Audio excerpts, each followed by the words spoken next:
नमस्कार, अपनी जोड़ी में आपका बहुत बहुत स्वागत है। मैं हूँ डॉक्टर तरुणा एस गौड़। अपनी जोड़ी में हम बात करते हैं रिश्तों की, उनके उलझने की, उनके सुलझने की लीगल एंगल से। आज का ये टॉपिक बहुत सेंसिटिव है। इसमें हम बात कर रहे हैं कि अगर किसी व्यक्ति के ऊपर पॉक्सो का केस चल रहा हो तो क्या वो शादी कर सकता है। अगर किसी व्यक्ति को किसी नाबालिग यानी 18 साल से कम उम्र की लड़की के साथ प्रेम हो तो जरा सावधान हो जाइए। आपके ऊपर पॉक्सो यानी बाल यौन शोषण का केस चल सकता है। ये बहुत गंभीर नॉन बेलेबल ऑफेंस होता है। लंबे समय तक अगर पुलिस टेक्निकल गलती करे तभी बेल इस तरीके के मामलों में पॉसिबल हो पाती है, वरना इस तरीके के मामलों में बेल बहुत मुश्किल होती है। लेकिन अगर कोई व्यक्ति है जो बेल पर बाहर है और वो शादी करना चाहे तो उस सिचुएशन में क्या प्रोविजंस होते हैं, आइए बात करते हैं। तो सबसे पहले हम समझते हैं कि ये दो सिचुएशन हो सकती हैं। पॉक्सो यानी protection of children from sexual offences act 2012। ये एक विशेष कानून है जो 18 साल से कम उम्र के बच्चों को यौन अपराधों से बचाने के लिए बनाया गया है।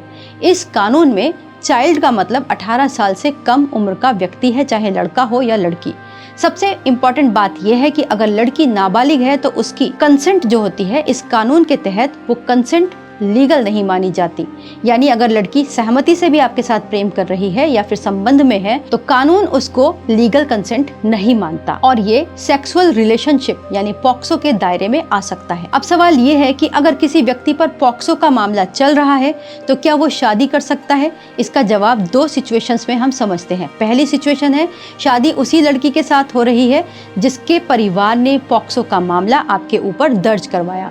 अगर लड़की अभी भी 18 साल से कम है तो उससे शादी करना गैर कानूनी है और ये पूरी तरीके से एक असुरक्षित रास्ता है। ऐसी शादी पर बाल विवाह प्रतिषेध अधिनियम 2006 का रोल सामने आता है और अगर सेक्सुअल रिलेशनशिप हुआ है तो पॉक्सो की जिम्मेदारी बिल्कुल तय हो जाती है और पॉक्सो का आपके ऊपर केस चलता रहेगा।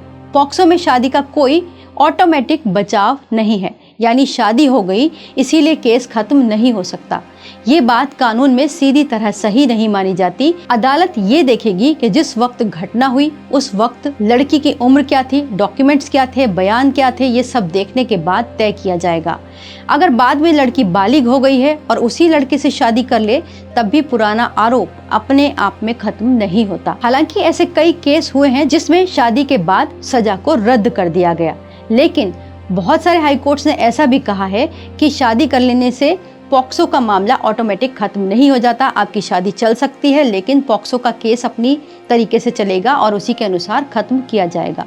दूसरी सिचुएशन है पॉक्सो का मामला किसी एक लड़की से जुड़ा है लेकिन शादी किसी दूसरी लड़की से हो रही है। तो ऐसी स्थिति में जो पुराना पॉक्सो का केस है वो फैक्ट्स के आधार पर चलता रहेगा।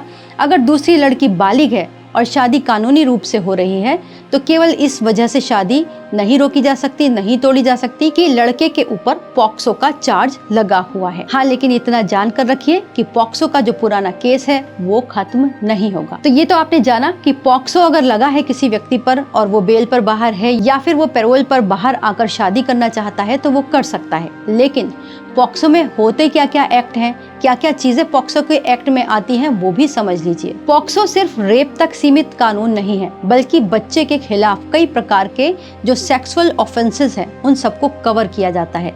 इस कानून के तहत penetrative sexual assault, child harassment, pornology, abetment और बहुत सारी चीजें हैं जो अगर आप किसी बच्चे के साथ इस तरीके की गतिविधि करते हैं तो वो यौन शोषण के अंतर्गत आती है। मसलन बच्चे को गलत तरीके से छूना, सहलाना, पॉर्न दिखाना और उसे सेक्सुअल एक्टिविटी करने के लिए मजबूर करना, ये सब भी इसी में आती हैं। अब बात कर लेते हैं सजा की, क्योंकि ये अपराध बहुत गंभीर है तो इसके अंदर सजा क्या हो सकती है। तो इसमें पेनिट्रेटिव सेक्सुअल असॉल्ट के लिए कम से कम 10 साल की सजा और गंभीर मामलों में लाइफ इम्प्रिजनमेंट तक हो सकती है। एग्रेवेटेड केसेस में सजा और कठोर हो जाती है। इसी वजह से पॉक्सो को बहुत गंभीर कानून माना जाता है। इस पूरे मामले का सबसे जरूरी एंगल ये है कि समाज में अक्सर ये गलतफहमी होती है कि शादी हो जाने पर पुराना चलने वाला पॉक्सो का मामला खत्म हो सकता है, लेकिन ये सच नहीं है। पॉक्सो का केस एज इट इज चलता रहता है, वो अपने फैक्ट्स के आधार पर ही रैप अप होता है। अगर आपको इस तरीके की और लीगल जानकारी चाहिए तो आप हमारे साथ जुड़े रह सकते हैं, हमारे चैनल को सब्सक्राइब कर सकते हैं। वीडियो देखने के लिए बहुत बहुत धन्यवाद।